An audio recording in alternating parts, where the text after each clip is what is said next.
Hey sunshines, it is almost 4 p.m. and I have not yet checked in with you.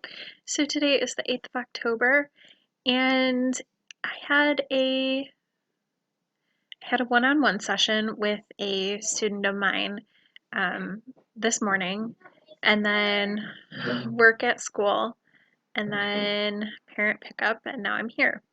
So my plan is to listen to my daughter be herself, which is generally noisy, and watch either Merlin or some podcasts and knit a lot of knitting. I did some work on the owls this morning, and that was fun because I teach the lady that we crochet together. I teach her different stuff in crochet.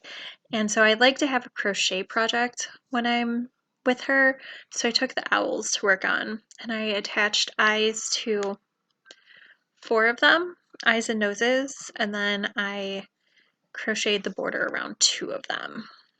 So yeah, now I'm gonna knit for the next while.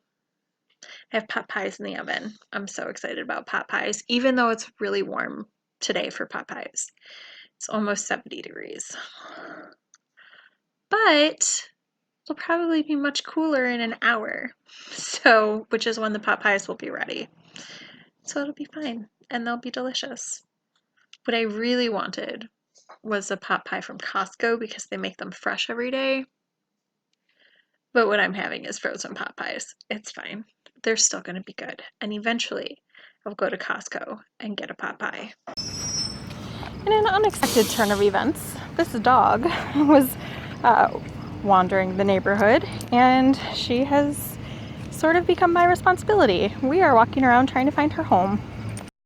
This is Heather from the future with an update about the dog, because I realized that I kind of left that in the middle of nowhere. So she hung out with me for about 2.5 hours, and then I called animal control. But the animal control in my city closed at 5 p.m., so I had to call the police department. And my city doesn't have its own police department, so I had to call the county sheriff to come pick up this dog. And I was like, oh, I hate doing this, but it was getting darker outside and it was getting chilly, and the dog had been with me for 2.5 hours. How does your dog get out for 2.5 hours and nobody notices? Anyway, so I call them, they pick her up. She was really sweet. She was really sweet with the kids, but I didn't know where she lived, and my dog is sometimes weird about other dogs, so I didn't want to bring her in the house and then have a fight or something happen. So then, about 45 minutes after the sheriff's picked up the dog, maybe not even, maybe like half hour, there's a knock at my front door. And there's a man standing outside, and he looks very grumpy. He says, "Do you have my dog?" I asked him if she was Brindle Mountain Cur, and he said yes. And I said, "No, she's with the sheriff's, but they're waiting for your call." And he just stomped off. I'm like, really, buddy? You're mad at me?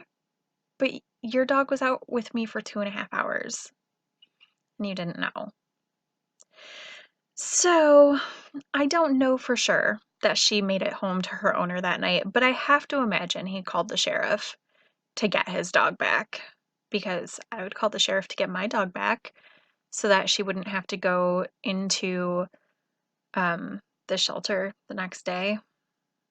So hopefully that's what happened.